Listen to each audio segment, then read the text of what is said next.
नमस्कार दोस्तों। Hindustan 76 independence day खुली आज़ादी के साथ मना रहा है। अमूमन ऐसा किया गया है और ऐसा किया भी जाना चाहिए कि इस वक्त भावुकता से भरे हुए इस पल में हमें अपने देश के तमाम बड़े बड़े लोगों को याद करना चाहिए जिन्होंने आज़ादी की लड़ाई में अपनी ज़िंदगी कुर्बान कर दी, अपनी खुशियों को कुर्बान कर दी। ये हम सब का सौभाग्य कि हम एक स्वतंत्र राष्ट्र के हिस्सा हैं और यहाँ काम कर रहे हैं। और हमारे देश का एक सबसे बड़ा गौरव का विषय हाल ही में हुआ है कि पहली दफ़ा उड़ीसा राज्य की एक आदिवासी महिला को भारत के राष्ट्रपति बनाया गया। ये हमारे स्वतंत्रता का सबसे बड़ा प्रमाण है, स्वदेशी होने का भी सबसे बड़ा प्रमाण है। हमारे आदरणीय प्रधानमंत्री महोदय के नेतृत्व में हमारा देश खूब तरक्की कर रहा है, चाहे वो फेसबुक हो, यूट्यूब हो या इंस्टाग्राम हो। लेकिन इसी डिजिटल मीडिया एक ऐसे शख्स के साथ जुड़ा हुआ है जिसके बारे में ज़िक्र करना आज हम सब के लिए अनिवार्य हो गया है। भावुकता से भरा हुआ ये पल है। देश ने 75 स्वर्ण वर्ष को देखा है आज़ादी के बाद। आज़ादी से पहले भी बहुत सारे लोगों ने अपनी ज़िंदगी कुर्बान कर दी। कुछ लोगों ने तो अपनी ज़िंदगी का एक भारी हिस्सा जेलों में बिताया। उन लोगों को तो याद करते ही हैं, लेकिन इस शख्स को भी हमें याद करना चाहिए जिसने डिजिटल मीडिया का सपना पहली दफ़ा इस देश में भारत की आज़ादी के बाद देखा था। हमारे आदरणीय मित्र भूपेश रासिन साहब जो मोबाइल इंडस्ट्री के लिए काम करते हैं, वो अमूमन याद करते रहते हैं। आजकल सोशल मीडिया में बड़े छाए हुए हैं। उन्हीं के ही गुरु जिनके साथ उन्होंने काम किया था, उन्हीं का ही हम जिक्र करने जा रहे हैं। जी हाँ दोस्तों, हमारे भूतपूर्व प्रधानमंत्री श्रीमान राजीव गांधी जी। 20 अगस्त 1944 को राजीव जी का जन्म हुआ था। हाल ही में उनकी 74वीं जयंती गई है, उनकी सालगिरह गई है। भारतीय इतिहास में राजीव जी सबसे कम उम्र के प्रधानमंत्री थे। वह सबसे पहले ऐसे प्रधानमंत्री थे जो भारत में कंप्यूटर क्रांति लाए थे।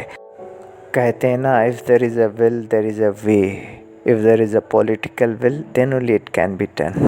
खैर, ये तो सब सियासी भाषा है, परंतु राजीव जी एक महान आत्मा थे और वो आज इसके हकदार हैं कि वो हमसे स्नेह, श्रद्धा, मोहब्बतें पाएँ।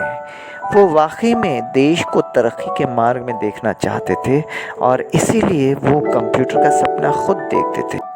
भावुकता से भरा हुआ ये पल है, आज़ादी का जश्न हम मना रहे हैं। और कैसे हम भूल सकते हैं इस बंदी को जो जब भी किसी विदेशी मुल्क में जाता था और वहाँ कोई नई टेक्नोलॉजी देखता था तो पहले वो सोचता था कि मेरा देश, मेरा भारत देश सर्वप्रथम होना चाहिए, मेरे देश में वो टेक्नोलॉजी पहले आनी चाहिए। तभी तो कंप्यूटर का सपना राजीव जी के जहन में आया था। उन्हीं के साथ काम करने वाले सबसे बड़े भाग्यशाली भूपेश रासिन कहते हैं कि राजीव जी और राजेश खन्ना साहब परम मित्र थे। राजेश खन्ना यानी कि हिंदी सिनेमा के सर्वप्रथम सुपरस्टार। हम सब आज ट्विटर पे, फेसबुक में इतने एक्टिव हैं, क्या हमने कभी सोचा था? किसने ये ख्याल अपने जहन में पाला था पहली दफ़ा? जी हाँ, पहली दफ़ा राजीव जी ने सोचा था कि हम कंप्यूटर लाएंगे।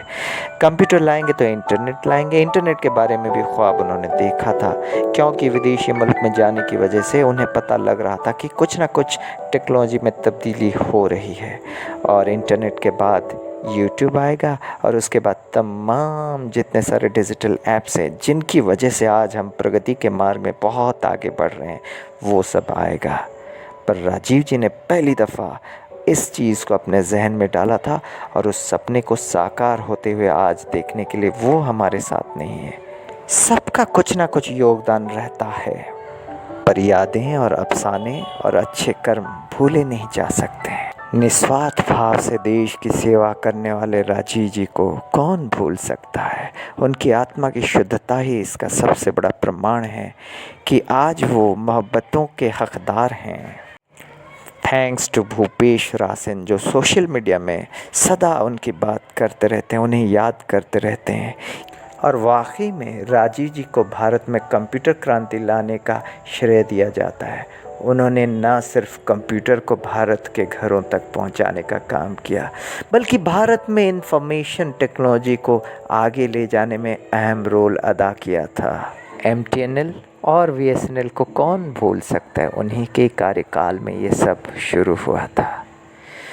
राजीव जी ने अपने देश के लिए अपनी ज़िंदगी कुर्बान कर दी। 91 का वो हादसा कौन भूल सकता है। क्या कसूर था उस इंसान का? क्या यही कसूर था कि उसने देश के लिए सपना देखा, देश के लिए आगे बढ़ते हुए जा रहा था? क्या वो जानता था कि उसकी ज़िंदगी ख़तरे में है? ये एक अन्य विषय है। ऐसा हंसमुख प्रधानमंत्री हम सब के बीच में से चला जाएगा, ये किसी ने सोचा नहीं था। बहुत ही दुखद घड़ी थी वो 91 का वो हादसा, जिसने राजीव जी को हम सब से छीन लिया। आज हम प्रधानमंत्री के नेतृत्व में डिजिटल मीडिया में खूब तरक्की कर रहे हैं, खूब तरक्की और करेंगे प्रभु के आशीर्वाद से। हम सब मिल के काम करेंगे, लेकिन इस वक्त डिजिटल मीडिया के इस ज़माने में हम उस शख्स को कभी नहीं भूल सकते हैं जिसने इसकी बिगिनिंग पॉइंट यानी कि कंप्यूटर को लाने का सबसे बड़ा काम किया था। आज के ज़माने में भी हम राजीव जी को भूल नहीं सकते हैं। भगवान उनकी आत्मा को शांति दे। जय हिंद, जय भारत।